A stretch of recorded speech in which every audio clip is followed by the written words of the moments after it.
Greetings and welcome to In-Depth. I'm Dike Rostant.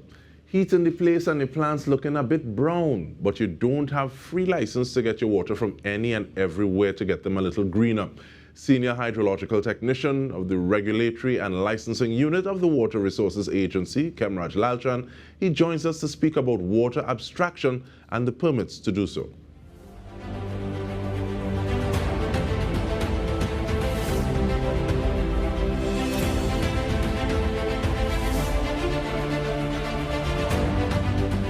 Thank you. Welcome to agreeing to this, Mr. Lalchan. Now, we recently saw each other in table and at the start of the pick your pine season, but I did not realize that there were so many things that I didn't know about water abstraction. How you do, sir? I'm good. All right, so I want us to start off with the role and responsibility of the Regulatory and Licensing Unit. Thank you. All right. Well, our role and responsibility really is we are charged with the responsibility for the regulation of water abstraction from the national water resource. We have to allocate to private abstractors, and we have to manage a permit for well drilling and constructions. Now, abstraction may be a new term for some, so let's get a definition, please, in terms of what is water abstraction? Water abstraction is really, as the name implies, the removal of or withdrawal of water permanently or temporarily from such sources as rivers, ponds, lakes, streams, springs, or even aquifers underground. So explain the temporarily part to me, Mr. Lalchan, people's put it back. Well, yes, they do. Some clients or companies have something called a closed loop system, right? They have to remove the water. When they remove the water, when the water is used, whatever purpose it is used for, right? They would return the water back to the natural system. It may not be 100% of the water, but at least they would return most of the water to the natural system. And with that in mind, I want to ask about the importance of getting a license as opposed to saying, okay, well, yeah, well, it's close and I'm able to, I have the technology and the capacity to drill or to get it from surface. Why the need to actually obtain a license to do that? Well, the abstraction licensing system is a regulation of the water abstractions to enable sustainable, equitable, and efficient utilization, taking into account all stakeholder interests, including the natural environment. Now, a license to abstract water, as you can see, is a legal contract between WASA, Water Resources, and the private sector. No, and when we say that arrangement, is it a matter of issues with it, or just was the need for regulating to make sure, okay, well, some certain things are adhered to? If it is, all right, with regulation, right? If it is that we have, let's say a river source would be the easiest to explain, right? A river source would have a certain amount of water coming down flow per second, gallons per second, gallons per minute, or whatever measure you choose to, right? And if it is water is abstracted, right? Then there would be a depletion of that water. If water is abstracted by many users, it would have a very large depletion, or even altogether all of the water depleted from the river. Therefore, the need for regulation. And that is one problem, and thank you for reading and spelling for me, Mr. Lalchan. What are some of the other problems associated with abstraction that is indiscriminate or illegal? Well, the other problems, I wouldn't say illegal, when the abstractor abstracts water and he is given even a license with a maximum allowable limit, and he is abstracting or extracting over that limit. That's one of the problems we have with illegal abstractions, right? The other is that, I mean, everybody knows abstractions. Well, sorry, not everybody knows, but people should be made aware of abstractions being illegal without a permit or a license. So when you're abstracting, you're illegal without a permit or a license. And if you're abstracting, even if you apply for a permit or license and you haven't renewed this license, which needs to be renewed annually, then you would be in default. And also there is a payment. Some abstractors apply for a license and they don't pay. And all that is deemed illegal abstraction. All right, and we also, and it seems to me with the example that you would have given, that with the river, if everyone is taking and is depleted to a point where it's actually hazardous to ecosystem in that area, is that something that also can affect water tables depending on the areas that you're in? Yes, definitely. Rivers supply through transfer of water from the stream bed infiltrations into the groundwater systems. So if you deplete the rivers, you are depleting the aquifers in the long run. And also, if you deplete the rivers with enough water taken out of them, you will have a problem with the environment and ecosystem lower downstream of that point of abstraction. And that would create a ripple effect. Which makes sense that there's this overarching agency to look and see what is happening, make sure that things are regulated in a way. Which brings us back to the point of licensing and permits. So the fact that there are different types of abstraction, you talk about the closed loop versus possibly the open loop. What types of permits are there? And then after you answer that, we'll go through the process of obtaining one. Thank you. Different types of permits. There's only one type of permit generally. It's a water abstraction license. Okay. Sorry? Now I say you make my boy long like Baji there. But at the same time, how do we go about getting those licenses? How do you go about getting a license? You can go up to the WASA's website at www.wasa.gov.tt, and all our forms are available and ready. There are also a requirements list that would accompany the forms. You have different forms. You have the LS1 form for surface water abstraction, and we'll talk a little about the groundwater abstraction in a while, right? And you have a renewal form because you have to renew your contract every year. It's an annual renewal. By September of every current year, you have to renew for the following year.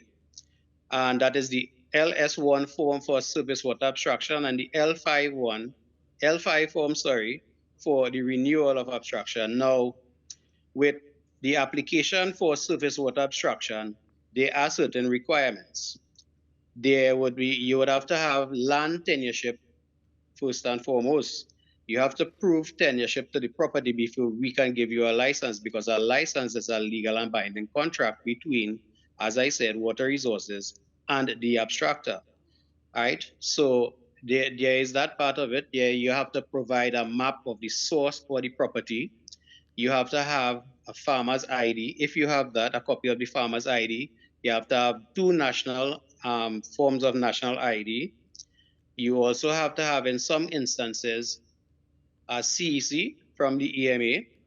You have to have maybe permission from state lands for use of the property. And maybe in some occasions, you may have to have TCPD clearance, tongue and country. There is also an application fee of $168.75 for this application. When you submit a complete application, we will have to do an investigation of the site, and we will have to determine the water that is being the water that is available against the water that is wanted to be used. And we'll be able to determine between the private abstractor and WRA what is the best usage of water, the monthly allocations that we can give to you. And that sounds very technical, and I'm glad we could go to the website as well, www.wasa.gov.tt. And just the EMA, the CEC, what certificate is that? Certificate of Environmental Clearance? Yes, the CEC is the certificate of environmental clearance from the EMA. Okay, and there was another acronym you gave me from Town and Country. That's TCPD, Town Country Planning Division. Okay. Whew, I try to keep up with you, Mr. Lalchan, but we take a short break. We come back with more. Stay with us. We're looking at water abstraction and the ways that we can obtain permits to do so legally. Stay with us.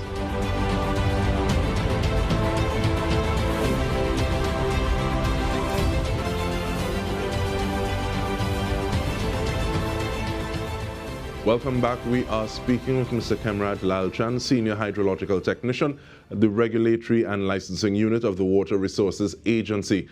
Now, there are a lot of individuals that you would have called, Mr. Lalchan, looking at Town and Country, looking at EMA, and that makes me want to ask, who are some of the individuals you work with, and for what specifically? Because when I'm thinking watering plants, I'm also thinking, okay, well, is the water good enough? So does it need to be tested? Who are some of the people that you partner with to get this done? Well, when our client makes an application for surface water or groundwater abstraction, right? We have to do a water quality analysis. Once permission is granted to get that license, a water quality analysis has to be done. You can do that at the WASA labs. You can go to Kariri. You can even go to some other external labs once it's authorized by Water Resources Agency, WASA. So then they would do the water quality testing. You would get the results, and you would be able to determine if the water quality is good enough for the use or the venture that you are into. And it makes me want to ask sometimes, because I heard that time frame of September for the following year. Sometimes I can see the potential for people to say that, yeah, man, look at, we might have water, so they don't necessarily go for the license. But then after the fact, they realize water more than flour, or no water more than flour. So they're trying to reach out. What are some of those? What are some of those instances, and how do you deal with them? Well, during the dry season, a lot of abstractors come to us because they during the peak dry seasons, WASA police or WASA security would be doing their patrols. And if they are seeing people pumping or abstracting water from sources, they would definitely approach them to find out if they are legal and they have a license as such, right? We have issues where, let me change up there a little bit. So that's one of the issues we have with the WASA patrol job. During the September period I told you about is the actual renewal of the license. During the wet season, a lot of clients would not come. We have the license created sometimes for different periods. People might be wanting a license for a period in the dry season only, and not the wet season because rainfall is a little more on the wet season. And that, I'm glad you raised that point, because it also made me want to ask if there's something, okay, well, I have a short-term crop that I'm only going to be doing something with during this period. Can I just get the license for this part? And it seems as though you're answering that as well. Yes, a license can be created for any period. If you want your license for just 1 month of the year, you can have a license created for 1 month of the year. If you want it for May month, you can have it for May month. If you want it from February to June, you can have it from February to June. As I said, a lot of abstractors apply for a license normally for the use wet and dry season, which is January to December. Reason being, sometimes in the wet season, they are very dry periods, and they would be abstracting also. So they don't want to be in trouble with the law. You understand? So they would have to have their license ready so that even if there's a dry period during the wet season, they can be legal to abstract. Okay, and thank you for that. And you talk about being in trouble with the law, and it brings the question: how does monitoring go about? You spoke during the peak dry season. There, you have individuals going around to find out if individuals are legal. But is it easier to find out one way or the other? Because I can see, okay, well, I'm looking along the course of the river and seeing whether or not someone is taking from the river. I think to me that would be easier than if someone has drilled and they have that set up on their land. So how does that happen? How does that take place in terms of monitoring? That is very hard. Right now, we only have 5 members of staff to handle all this regulation of water in the country, the abstracted water in the country. And a lot of times we have, well, that's why we call it regulatory and licensing unit. When people, our clients, are made aware of illegal abstractions and having to apply for a permit, they may come in, or there might be other people who have issues with clients abstracting water from different sources that may or may not affect them, and they would be reported. So there are cases where persons would be made aware somehow or the other through the media, through talks, through conversations, and they would approach to have a license done up for the source that they have.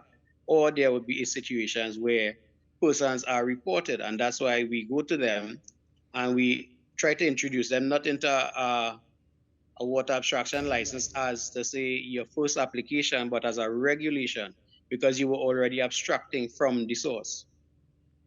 Okay, and I like that. Now, like I started off though, we met at an outreach project or initiative, and In I think this is Tableland, something. I think this is something that's really important. But tell me a little more about that, please, in the last 2 minutes we have, and if other groups are interested in finding out, how do they reach out to you? How do they reach out to the unit to get a little more information? well, our numbers are 662-2302. Our extensions are 6549, 6511, 6501, 6502, 6503. Right? You can also, as I said before, you can go up on the WASA website and you can check out all of our application forms and requirements list to suit. And if you want to contact me, you can contact me directly at my personal cell, that's not a problem, at 355-0473. Thank you very much for that. And lastly, how long do you think the process is from saying, hey, I think I need to get a license abstract, to going through the procedures to being able to say, yes, we're able to do this legally? When an application, completed application with all documentation is submitted to WRE, there's about a 4 to 5 day period because of backload and workloads that we would have to do something called a site visit. We'd have to investigate the site or the source of the property. We'd have to do a report, right? And when the report is reviewed and signed by the supervisors, we would determine if a license is to be granted one. Then that license will have to be developed.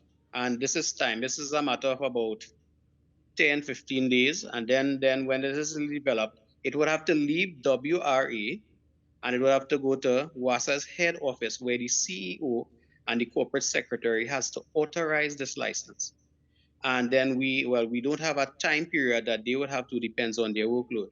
But I think between a 30-day period, maybe 30 to 45 days, you should have a license in hand once everything is okay. Well, one, that's a little shorter than I thought it would be, and two, the fact that there are these checks and balances means that you all can't just be handing out licenses just like that. So it makes sense. But we want to thank you very much for that information, Mr. Lalchan, Kemraj Lalchan, Senior Hydrological Technician, a Regulatory and Licensing Unit of the Water Resource Agency. This has been In Depth with me, Dike Rostant, on behalf of the entire team here at TTT. Thank you so much for joining us.